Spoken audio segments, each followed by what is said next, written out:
Welcome to Unfuck Your Legal Marketing, the show where we get brutally honest about marketing, business, and the messy middle of making it all work.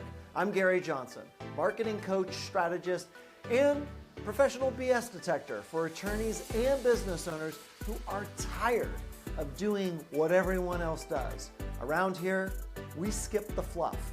We have real conversations, real insights, and maybe a few F-bombs along the way. So let's get into it. Differentiating yourself is a huge challenge. There are so many obstacles that prevent us from understanding this and doing the work. Most of the challenge I find is within us, but when done right, it makes you memorable and allows you to charge so much more for your services. And today I am so excited to have as my guest on the Unfuck Your Legal Marketing, Greg Hill. Greg is a brand strategist who works with attorneys to help them understand and articulate what exactly makes them different in a very meaningful way. Greg is the founder of two companies, Brand Birth and Your Voice Social. He has been helping out companies and professionals find their brand for over 20 years. Now, if you're watching this, you're probably going, that's a bunch of bullshit because the guy looks like he's like 25. But it really has been over 20 years. So welcome, Greg. I am so glad that you're here today. I am thrilled to be here. I'm happy to be a part of this. I think I got in the first 5 shows, so I feel like we're good. So There we I go. appreciate you asking me. Yeah, so let's get straight into it. So why do lawyers in particular struggle to see their own differentiation? Yeah, and that's the essential question, right? I've been working with lawyers for a while, as you mentioned, and this phrase I've always had in my mind when I work with lawyers and really a lot of professional services people is the resignation of commoditization. And what I mean by that is, I'll see someone introduce themselves in a group, or I'll see a lawyer talk, and they'll immediately discount what they do that makes them unique. I'm an IP attorney, like a lot of IP attorneys. There is this idea that we all basically do the same thing. And the challenge there is to go, well, that's kind of true. In one sense, you are all a commodity. So what are the next steps to actually start differentiating yourself, as opposed to just accepting, I don't know, it starts to feel like a coin flip. Like, oh, well, they'll choose one of us because they need this and we all do this. Yeah, good God. And that is the worst. I mean, and I love that. I had never heard that phrase, resignation of commoditization, because you're right. I'm just going to be I'm going to be an estate planning attorney. That's what differentiates me from everybody else. And you just go, wait, what? No, there's got to be more to it. I think there's some, a lot of this is about how lawyers became lawyers. And I think we'll touch on this a lot. The training, the education, the how you're judged and valued and ranked and scored, like there's all that stuff that you grew up in. Yeah. And I also think one of the things is that because lawyers are really good at staying in really narrow niches, right? Yeah. We look at your IP attorneys like, well, there are 14 different designations here and I'm in number 6 and I'm on this site, right? And they know that and they do that, which is why they work so well with each other. But paradoxically, they also sort of tend to see only the other lawyers who sound exactly like them. So it kind of reinforces that, oh no, even though I think I'm like this, there's still a bunch of me. Like the smaller the niche you get, the more you tend to think you're a commodity within that niche, if that makes sense. It goes full circle. But why is that? I think so there's 2 reasons. There's because they've been trained to lead with capabilities. Okay. Because they've spent all this time, doing that. I think lawyers as a group, they're not necessarily shy per se, but there's a tendency to avoid anything that can be seen as boasting or selling, right? Which I think comes out of a combination of lawyers being sensitive to the rules around what they can say, and maybe what's perceived or misperceived as professional decorum. But it makes it really hard for them to be comfortable telling people why they're different from someone else. And like the whole system has said, you do this, you're skilled at this, you're trained at this. And the whole larger piece of it, which is why I want to hire you in particular, they never spend the time on. Yeah. So do you help them get out of their own head to be like, to be bold, right? Because it really is a bold thing to be able to stand up in front of peers, in front of their network, in front of a potential client, and really differentiate themselves. I mean, truly differentiate themselves.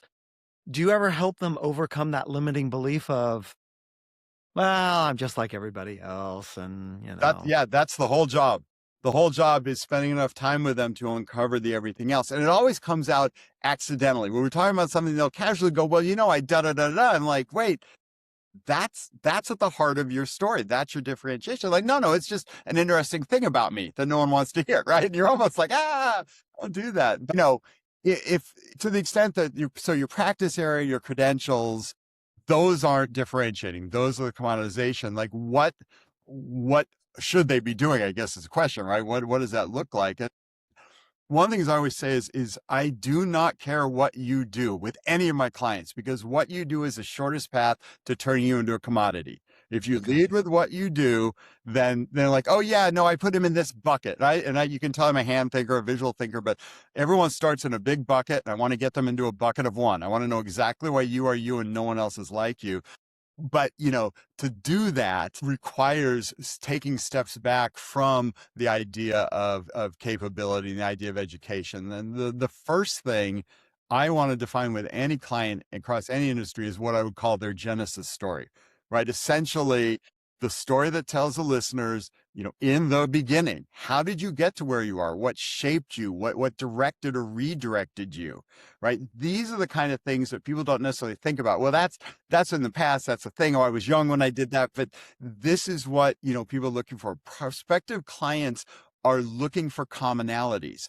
They're looking for someone that they can relate to, that they can understand, right? And the best way to do that isn't by telling them about your education, it's by telling them about your life, your personality, your family, all these other things. They're like, oh, I get that person. That person is like me, or that person is what I'm looking for in that way. Yeah. Can you share an example of somebody that you had done that with, that they were like, oh, my past, big deal. And then all of a sudden you started to uncover little thing here, little thing here, little thing there, personal and business wise, that all of a sudden they were like, wow, I am never, ever going to answer what I say is never answer the question, what do you do for a living, correctly? Because it's like, I'm a personal injury attorney. I'm a, right. So do you have anything that is like, it just opens things up? That's a good example. So I'm working with someone, and when we're going through all the things, we have all the questions and everything. And at one point, sort of, again, casually, it's like, well, I really, when I was young, I started as a dishwasher, and I became a line cook and a sous chef. And it was this whole career that has nothing to do with what he's doing. But what it said was process and flow and order and the understanding of the interrelationship between things, which is all critically important to what he does. But it's said in a way that wasn't like, let me tell you why I'm good at that. Right. You can see it and you can hear it in a story that is unique, is interesting. And then also that's the kind of thing people want to ask about. So you cook, so you're a chef. So you know what I mean? It's a weird other that loosens people up a little.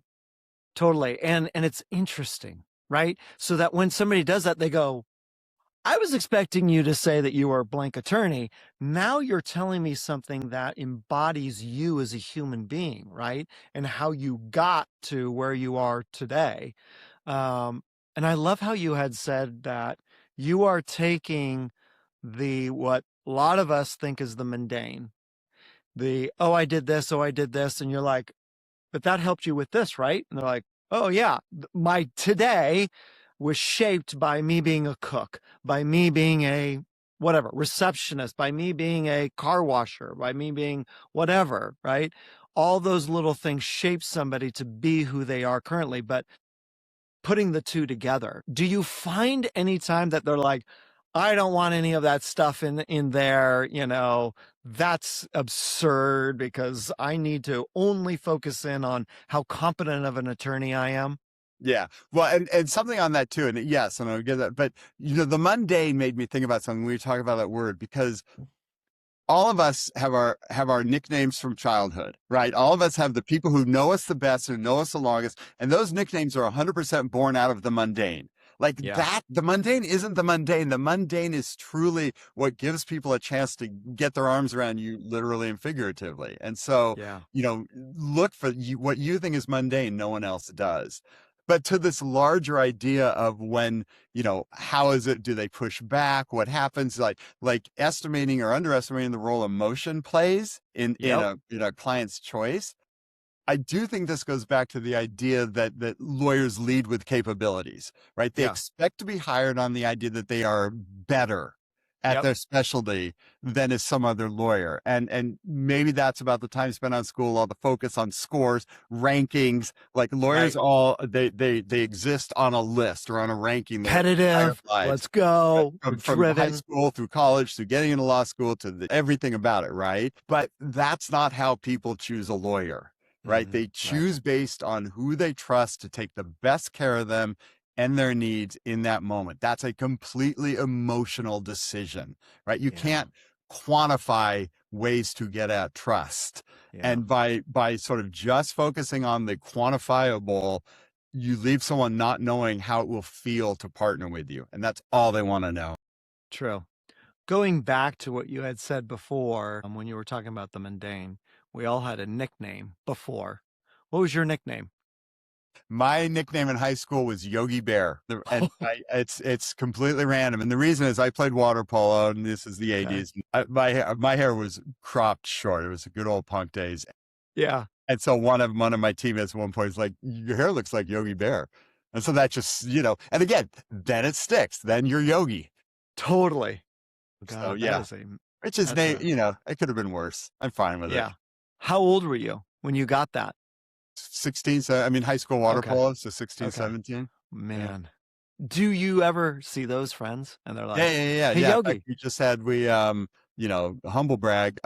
We just had a anniversary for our CIF championship year. So yes, no, we definitely get together. I'm closer to high school friends than I've got friends from 7th grade. Like my closest friends, I'm coming on 50 years, 40 plus years of relationship with. I've got college friends, but for the high school friends, the junior high friends, those are the lifelong ones for me. So yeah, me too. I do have some college friends, but my wife and we have really strong high school friends. And if you're a high school friend of mine, fuck off. I don't, I'm not talking about you. Okay. All right. So if practice area and credentials aren't really completely the answer, where should lawyers actually be looking to differentiate themselves? Yeah. And I think there's, so again, what you're looking for is things that have nothing to do with your skill. They've already come to you for your skills. So, if I'm talking about like the questions I'm going to ask someone to sort of get them to open up in a way, or to get these conversations flowing and starting to think about this, right? If we're talking about sort of getting them to open up in terms of getting them to talk about themselves, to start pulling this stuff out, the simplest question I always ask is simply, tell me the story of how you got here.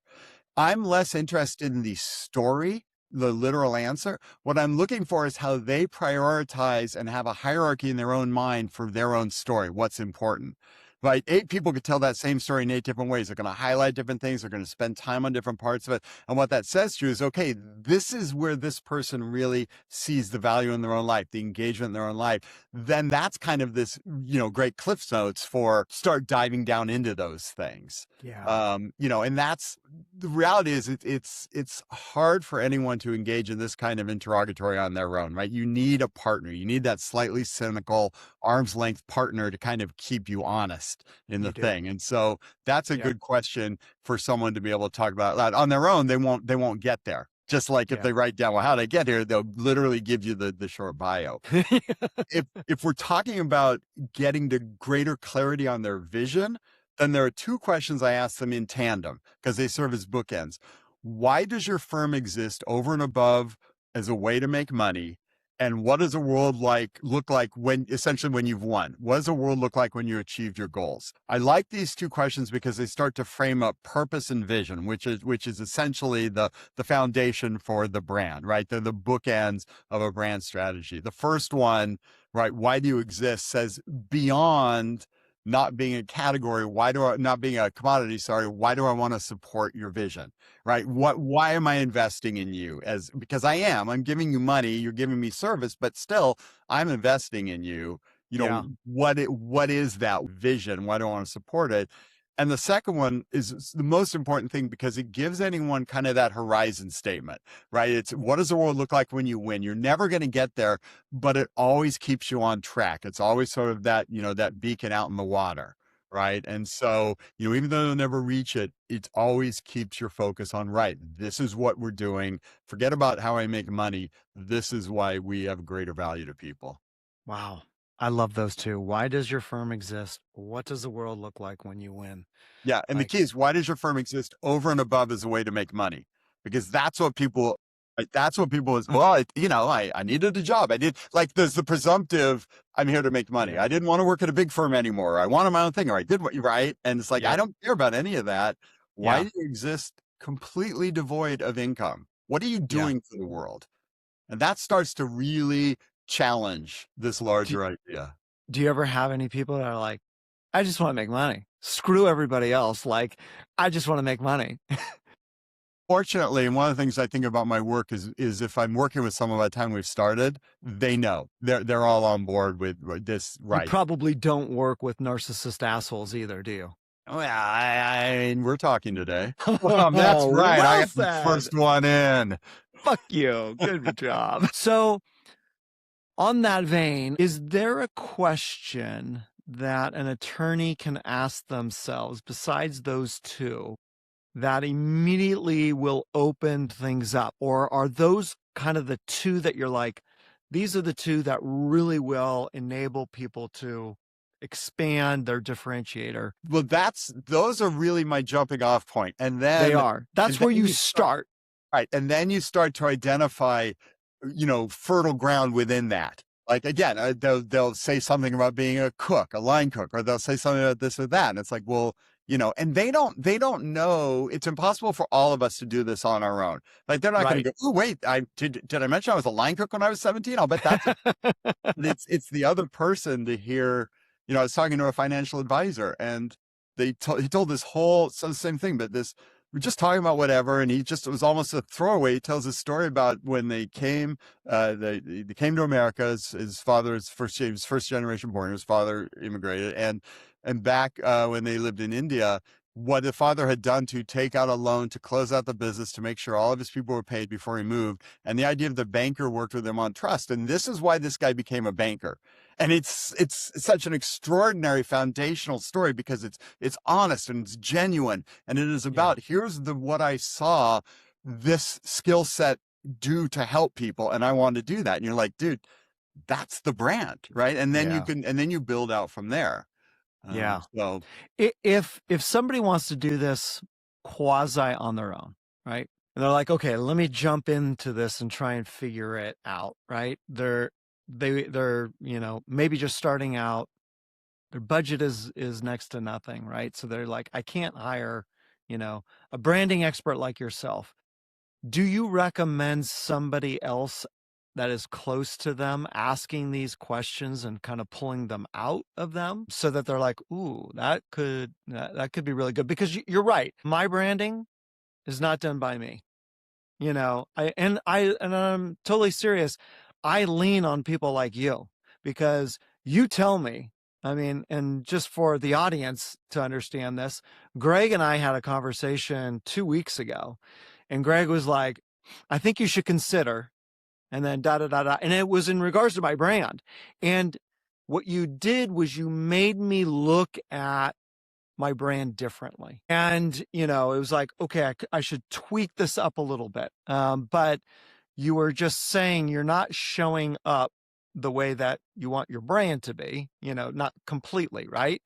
So if I was like, didn't have my Greg Hill, I don't have Greg, right? Should I be asking somebody, here's a list of questions, and then can you ask them to me and then decipher through that somebody I might trust or somebody like, is there ways for somebody to do this without hiring somebody? Yeah. And in fact, the other thing that I do is I have a list of like 16 thought starters for any new brand. Because I talk to a lot of people and they're just not there yet, but I want to help them. And so I'll talk them through, here's what it is. And it's designed to pull all this out, and thinking about too, where to start and questions, the ones we talked about. But there is another one. If someone's like, look, I don't know, like, I honestly don't know what makes me different.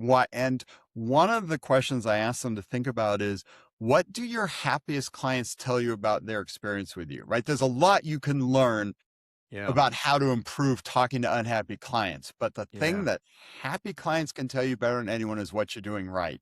And so if you're looking for the things to build on, that's the one time to listen to your happiest clients, because after that, they're too happy and they're like, oh, you're awesome, you're great, you're wonderful. And they're also the people who are happiest to spend 20 minutes talking with you, right? And so get on with them and just ask them that question. Like, what was the best thing about the experience? You don't need to like, I'm doing this thing, I'm doing this, just like, hey, I want to get this feedback. And what you're going to see if you do enough of that is you're going to get a vision, right? It's going to come into shape. You're going to be like, oh, these are the 3 things that my clients love about me. And the idea is that if you do that and you get really, really focused on that, right? Because there are countless people who do the same thing as you, but nobody does it in the same way. And the better you get at telling that story, the more people you're going to find who want to do it the way you want to do it. You know what I mean? So it's not like you're convincing people to change. You just are being so much more clear with your message that it cuts through, and more people are going to be like, yeah, that's the guy. Yeah. Do you agree with EOS? You know what EOS is, right? Do you, like with EOS, they say you should differentiate yourself by 3 things. Nobody's going to have all 3 of those things. I can see where they're coming from with that, but at the same time, I'm like, yeah, but I think it kind of muddies the waters. I don't think it's distinct. I don't think it's truly differentiated. But what's your thoughts in regards to that? Because, it makes sense, right? Because it's like, okay, like I'm a marketing coach, right? I'm a marketing coach that has an abundance of energy and is obnoxious as shit, right? Okay, that's 2. But are there other are there other marketing coaches that are also, yeah, okay. But I live in Arizona. Who gives a shit, right? But that differentiates me, right? Those are my 3. Do you disagree? Do you agree with that? I agree conceptually. Because that's what we're talking about, right? The number is where you get into trouble, because then it's this sort of, I need 3. And I got one that's perfect. Yeah. I got one, and now I'm looking for Arizona. People are like, well, I hate Arizona, and everyone, I mean, it's not, it doesn't resonate in the same way. Yeah. I mean, I've had brands that, it's a completely other industry, but I launched a cannabis brand that I was really proud of. And at the end of the day, the entire epic story came down to the fact that the owner, how he has his own recipes to grow, how he can grow consistently, how he can make strains the same experience one time after the next. And everything came out of that, what that meant for in-store relations, what that meant, and so you find that kernel. And that was just that one essential sort of crystalline, pure little perfect thing in the moment. Yeah. And if we tried to have 3 and combine them in, so conceptually, strategically, it's a good idea. The number is an abstract. Okay. So it doesn't need, 2, 3, 1, 4. I mean, find what's great. And when you have great ones, and then you're trying to fill out your list. Yeah. You know what I mean? Yeah. Yeah.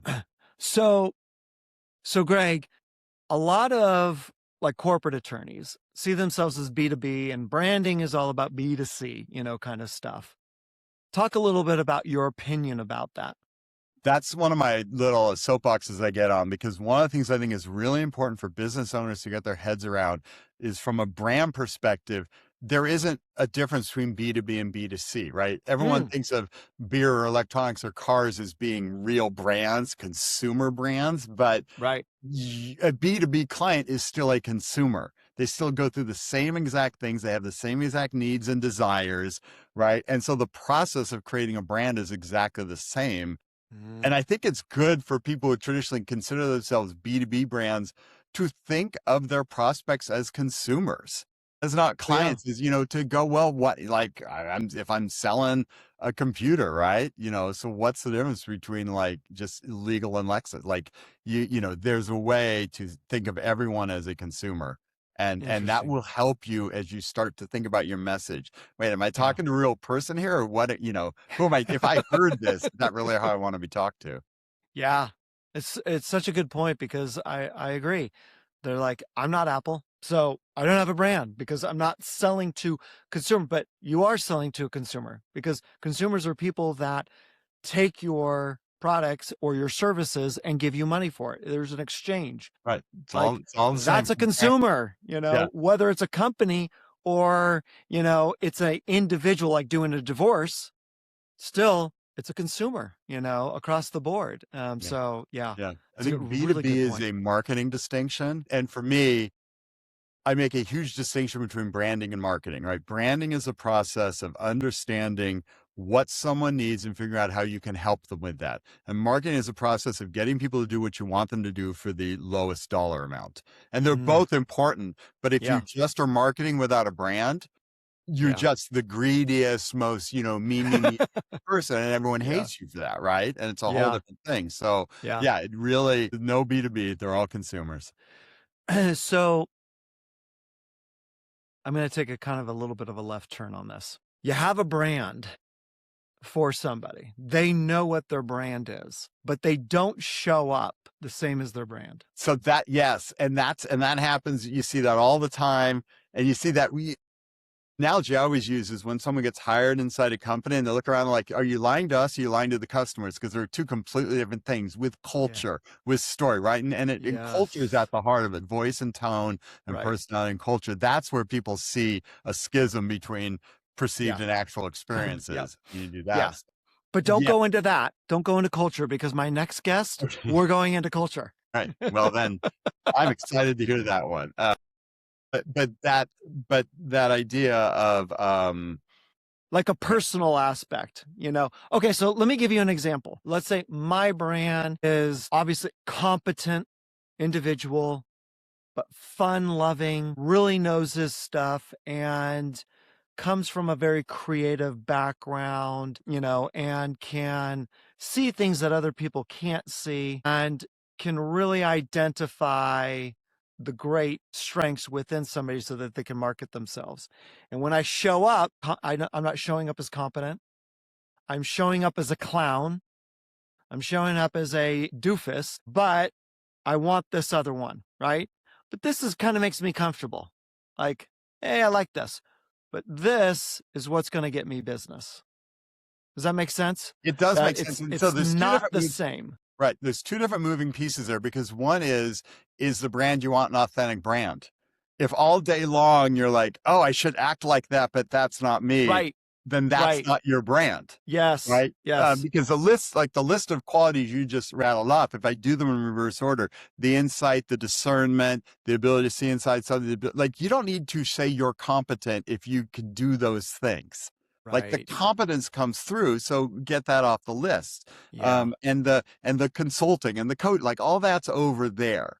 You are insight and empathy and engagement. And so there's a set of words that then naturally work with your personality, or with one's personality. So it's not, you don't limit the personality in terms of this idea of, oh, I have to act that way to do this thing. Like, you work it the other way. Very true. So what's the hesitation you hear most when you encourage lawyers to lean into, personal context or values? So I don't know, and it may be just my sample because they're ready to work. I don't know. I get a lot of pushback on that. I think it might be the other way, where people are actually happy to feel like they can share now. There's something very freeing about being heard, about being listened to. There's something, the one thing that every single person loves about brand work is it's so about them, right? And it's someone else going, well, let me tell you about you. Let me tell you what I heard and what I saw. And having that other person who's able to sort of engage you about you in that way. These other parts of themselves, these are the things that they're happy to start shining a light on. Because as much as everyone's like, I graduated here and I do this and I do this, they all know that's the boring stuff. Even though they're saying it, they all know that no one really cares. So now they've got the freedom to, be able to express it in these much more interesting and genuine, and if there are words, genuine, authentic, compelling, right? These are the words. Yeah, I'm sure you got to see their confidence go through the roof. They're like, yeah, because they perform better, like what you were saying, because it's authentically them, as opposed to, hi, I'm an attorney and this sucks, and please don't let me talk anymore. I have the situation often where I'm working with someone and then I see them in a networking group. And then I hear them get up and tell their story again. And it's so great for two reasons. One is their confidence. Like in this new story, they're bigger and they're brighter and they're more expansive because they're telling, they know their story's more interesting. They get this positive affirmation. People are like, oh, that was great. Because it isn't the same thing. It isn't the same, I'm an IP attorney and I do this, right? And everyone's like, oh, that, cool? You really set yourself apart in that way. Totally. Okay. So if someone takes one insight from this conversation and sits with this for the week, what would you want that to be? Yeah. I'd say is, look, do not lose sight of the fact that there are countless people who do the same thing as you. Nothing about what you do is special, but nobody does it the same way. Nobody does it with your process, with your passion, with whatever it is. That's your specialness, for lack of a better word. And again, the better you get at telling that story, the more you attract the people. You're not even going to really talk to more people. You're just going to attract the people who are like, yes, that's what I'm looking for. And I get that they're all lawyers. I get, there's no way of knowing if a lawyer is good or bad till you've worked with them. But who's the decent human, or who's the one with this, or who's the one that has that attitude, right? Yeah. That's what I feel like I need in my lawyer. Yeah. Decent human. Do they even say that about attorneys anymore? No. This one, the person whose clients are attorneys. You got it. No, I love this. There's so much that have been wrapped into this. Yes, attorneys are always trying to lean on their capabilities, but they hate to boast. They hate to sell. When they have the right brand that is really authentic, is about them, about how they got there, with the Genesis story. Like you had said, it creates a lot of confidence. And when you are clear with your messaging and you're confident with it, people are drawn to that. So if you're listening to this, make sure, one, hire Greg. Don't be an idiot and fucking hire him. But if you don't, you cheap out, which is okay. But make sure you spend some time on this. And also make sure that you talk to different people about it. See what resonates, see what doesn't. Greg's an expert. He knows this. He's seen it inside and out. He can help you get it very, very quickly, as opposed to let's meander through this over years or even months, whatever it might be. Get straight to the point and get to it. But if you are, try it out with some different people and then embrace it wholeheartedly so that you can get in more business, because you got to differentiate yourself from the competition. It's so key for any legal marketing. You've got to do it. And Greg, thank you for all your wisdom. Unbelievable. People are going to be coming away from this going, okay, I got this or this. Hopefully they'll be like, I need to hire his ass, but you give him tangible shit. Even if you don't want to hire me, I love talking to people about this stuff. I mean, sincerely, give me a call, spend a little time on the phone with you. I'm not going to pitch you, but I can give you some ideas about it. And knowing Greg as long as I have, he is totally genuine with that. He will not pitch you. He won't be like, oh, in order to get that information, you're going to have to do this. And in the show notes, I'm going to put all of his contact information in there so that you have that. Would you be willing to share the 16? Yeah. I'll pull a version of that. I'll put that in there too, for my listeners. And thank you for the generosity on that. And please reach out to Greg. He's an abundance of information, but he can help you get on that straight and narrow and make sure that you differentiate yourself, because that's what it's all about. We need to have it. We need to make sure that we're different. And thank you, Greg. I cannot tell you how much I appreciate you being here. You are most welcome. It was my pleasure. I loved it. Happy. Good luck. Good luck as this thing gets going. That's it for today's episode of Unfuck Your Legal Marketing.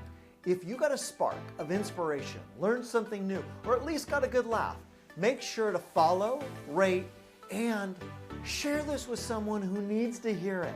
Thanks for hanging out with me. And remember, the best marketing is the one that actually sounds like you. See you next time.